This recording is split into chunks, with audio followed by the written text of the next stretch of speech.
muda huu. Hamjambo. Kwa niaba ya bodi ya Simba nimeona taarifa hii nizungumze mwenyewe kama mwenyekiti wa bodi ili ipate uzito unaostahili. Ya kwanza ni taarifa ya kuhusu kadi za wanachama.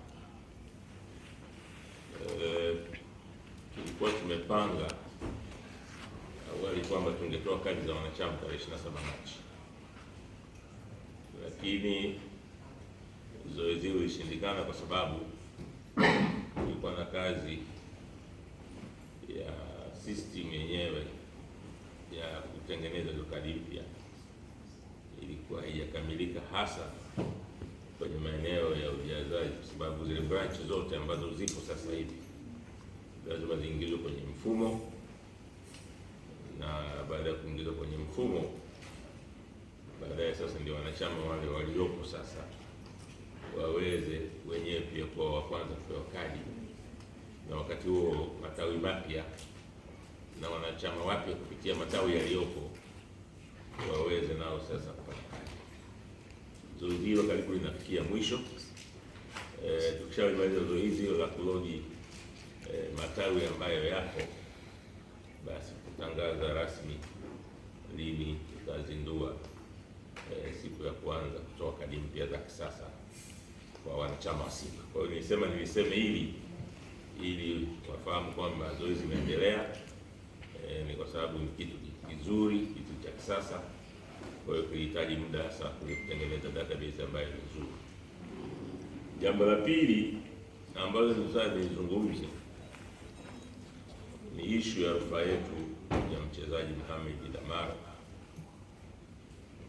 Kama mnafahamu, tulipeleka mashtaka kwenye kamati ya wachezaji na usuluhishi, nafikiri Kiswahili chake nimepatia, kuhusu huyu mchezaji. Sisi tulikaa swala hili tukatafakari kwa kina, tukasema ni swala ambalo halijakaa sawa, ni swala ambalo katika ushindani hakuna uwiano ulio sahihi. Ni kama klabu zinatengeneza njia ya kuongeza wachezaji wa kigeni bila sababu yoyote ya msingi.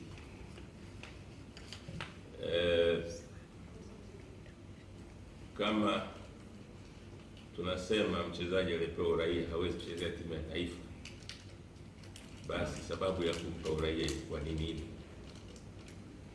Ilikuwa ni kuhakikisha kwamba klabu moja au mbili zinakuwa na wachezaji zaidi ya wengine walioruhusiwa kwa mujibu wa kanuni. Tumepokea majibu ya kamati ya hali sheria za wachezaji kwa mujibu wa ibara ya 27(4) inatuomba tufanye kitu kinaitwa marejeo au review ili tukamilishe hatua za hapa ndani, na tumeshaandaa review marejeo ya mchezaji huyu. Tutawasilisha hivi punde hapo TFF, na katika hukumu ile waliotupatia imechagua tu maneno yanayowafurahisha ndio wanajibu. Maneno mengine ambayo tuliyahoji hawakujibu kabisa. Mohamed Damaro, tukizungumza sasa hivi, ana FIFA identification number 2. Mchezaji yoyote akishaingia kwenye mfumo wa kucheza mara ya kwanza anapewa ID number. Hiyo ID number unatakiwa uwe nayo popote tunapoenda, ndio namba yako ya utambulisho.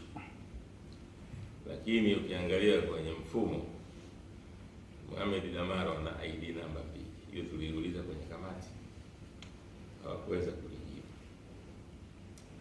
Lingine ambayo tulihoji huyu Mohamed Damaro kama hawezi kucheza timu ya taifa ya Tanzania, ina maana kwamba yuko eligible, wanasema wazungu, kuchezea timu ya taifa ya Guinea. Na kwa kweli moja ya vitu ambavyo tulimtaka Damaro aje pale TFF, ikiwezekana klabu yako, tulitaka tujue mbinu alizotumia kupata uraia wa Tanzania kama zilikuwa haziko namna gani. Kwenye cross examination ambayo tuliiomba, tulitaka tujue kama Damaro amekana uraia wa Guinea, amekana lini na amekana katika namna gani, kwa sababu wazungu wanasema kuna precedent. Kuna mchezaji anaitwa Josephat Bada ambaye alipewa uraia pamoja na huyu. Wakati anaondoka hapa ilibidi aondoke katika uraia wake aliokuja nao Tanzania, sio uraia wa Tanzania. Na hiyo ni kwa sababu kama angetumia uraia wa hapa kuna ile kitu inaitwa TMS, transfer matching system. Sio, kuna mzee wangu mmoja alisema transfer monetary system, ni transfer matching system. Ile transfer matching system isingekubali, kwa sababu data za mchezaji fulani na huku lazima ziwiane, ndio transfer inatokea. Sasa huwezi kuwa huku ni mwingine, huku ni Mtanzania ukaweza kuhama, hilo haitatokea. Kwa hiyo yote hayo tuliyahoji, hayakupata majibu. Tumeomba review, lakini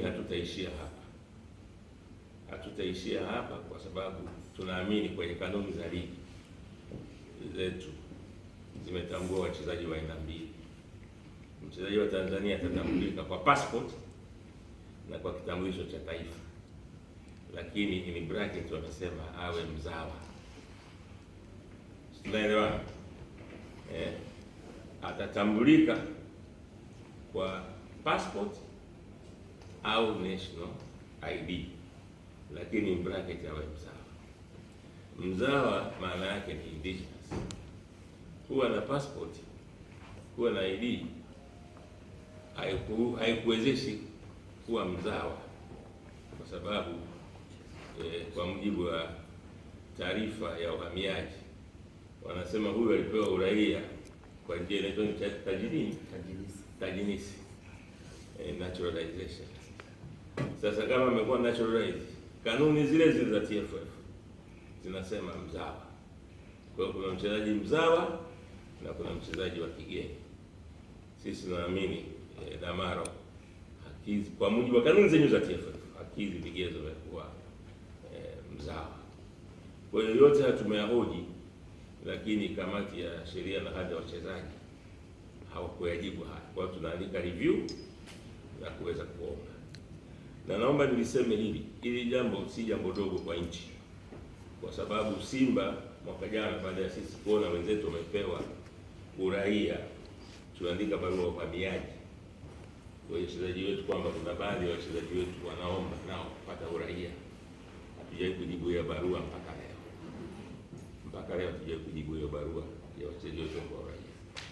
Kwa hiyo sisi tunaamini ligi kuu ya Tanzania ni brand kubwa, ni product kubwa. Ikiwa haiko kwenye mizania sawa, inaleta vitu ambavyo vinaumiza na vitu ambavyo si vizuri. Kwa hiyo jambo hili sio tu tunaenda kasi baada ya review kama tutapata tunayotaka, tunaandikia pia FIFA, kwa sababu tunaamini kuna fraud. Fraud kwa Kiswahili nasema fraud, tunasema hiyo Kiswahili ni udanganyifu, kwa sababu kama unaweza kucreate ID nyingine ili mchezaji acheze, unashindwa kutumia ID ya mwanzo iliyokuwa nayo Guinea, ina maana unafanya udanganyifu. Hivyo FIFA nao waje waangalie huu udanganyifu huu, nani amehusika kuufanya na kwa faida ipi. Kwa hiyo hili jambo si dogo, ni jambo kubwa. Sisi tunaliona Simba kama mtu anaweza akapewa tu uraia ili achezee club, asichezee timu ya taifa, ni jambo kubwa, kwa sababu Damaro vile alivyo, hata iwe vipi, hata kwa miaka 100 ijayo hawezi kuchezea timu ya taifa kwa sababu zifuatazo. Jambo la kwanza kabisa, ucheze timu ya taifa ya nchi husika, lazima uwe na mizizi katika nchi ile, aidha babu yako mmoja au bibi au wote waliwahi kuwa katika ile nchi au ni wazaliwa ile nchi, au wazazi wako au mmoja wa wazazi wako amewahi kuwa ni raia ile nchi, amezaliwa ile nchi, ameishi katika ile nchi, au wewe mwenyewe umezaliwa katika ile nchi, wakati wengine wazazi wako wanafanya kazi, ulizaliwa pale, unasoma pale, kwa hiyo una mizizi na ile nchi.